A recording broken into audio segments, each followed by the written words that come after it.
هل يفتخر والديك بمسارك؟ أكيد. أنا أكيد. أنا نعم. نعم. الحمد لله نعم. طبعا يعني اهلي انهم اساس كبير في حياتي ودعمهم الي، انهم دائما ضلهم يذكروني انهم فخورين بي، وهذا كثير بيساعدني، فانه طبعا هم فخورين فيا. نعم. نعم. نعم. أنا نعم جدا. هل يساند والديك اختيارك؟ الحمد لله نعم. في الأمور الصحيحة طبعا. طبعا نعم. أنت؟ أكيد نص نص بصراحة، يعني ما بتقدرش تقول نعم أو لا، حسب هو الخيار نفسه. مزبوط، دائما الاهل بيعطوا الراي وبالنهايه انت اللي بتحدد مصلحتك. انه والدي طبعا بينصحوني على الخيارات، وانه هم يعني بيخيروني اياهم بالاخر، فانه بخلوني انا بحكي لي اللي بيريحك وخذ الاريح لك، فهم دائما بيساندوني في حياتي. فنعم راح اروح معهم. نعم. نعم. نعم. هل يقلق والديك بخصوص مستقبلك؟ برضه أكيد. أكيد. نعم. نعم. أنت؟ أكيد. أكيد دائما بيكونوا يفكروا فيك. طبعا فيش أهل بكلكوش على أولاد. الهم الاول الاولاد، فنعم. طبعا يعني الاهل اهم شيء بالاخر لهم هم اولادهم، كيف يكبروا وكيف يطلعوا، فمستقبل اولادهم يعني هم اساس حياتهم للاهل، فيعملوا طول حياتهم على اساس انه يهتموا بمستقبل ابنهم. فراح اروح مع الجواب نعم. نعم. نعم. ما هو المبلغ المالي الذي يمنحك والديك كل شهر؟ طبعا أكيد فيش مبلغ راح يحطوا لنا شهرية يعني. كنا لسه طلاب جامعات. ما بين 2% و10% من متوسط الدخل، أقل من 2% من متوسط الدخل لا شيء، أكثر من 45% من متوسط الدخل، ما بين 20% 45% من متوسط الدخل، ما بين 10% و20% من متوسط الدخل. يعني بالضبط. أنا من ناحيتي من 10 ل 10 ل 20%. 20%. أنا لا شيء. أنا يعني بصراحة يعني ما بين 2% ل 10% من متوسط الدخل.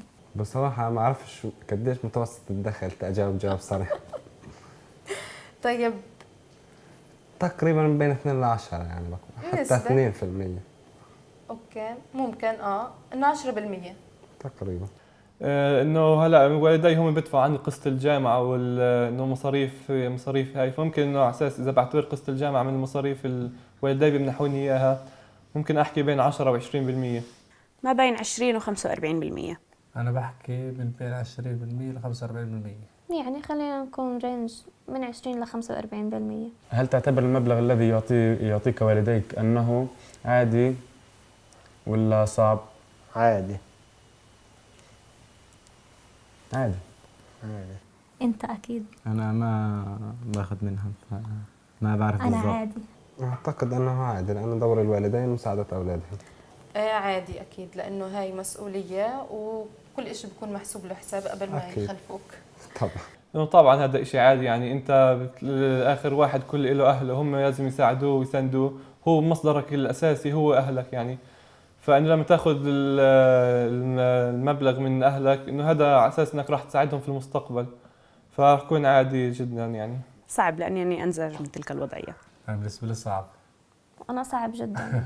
خلاص كبرنا، لازم نعتمد على حالنا. تعتبر علاقاتك مع والديك كأنها حارة غير موجودة، جدا متوترة، مثالية، عادية؟ مثالية. مثالية. هل تتكلم مع والديك حول قصة حبك؟ مش معهم جميعا. مش مع الجميع نعم. إلى حد ما يعني أنا الحج أكيد. بتعرف. الحج بس الحج بطيرك أوت. هل أنت متصل بوالديك عبر الفيسبوك؟ نعم. نعم. من الطبيعي أن يحرص الأخ على مراقبة علاقات أخته. موافق. موافق. هل يسمح لك والديك بأن تعيش كما تشاء؟ نعم.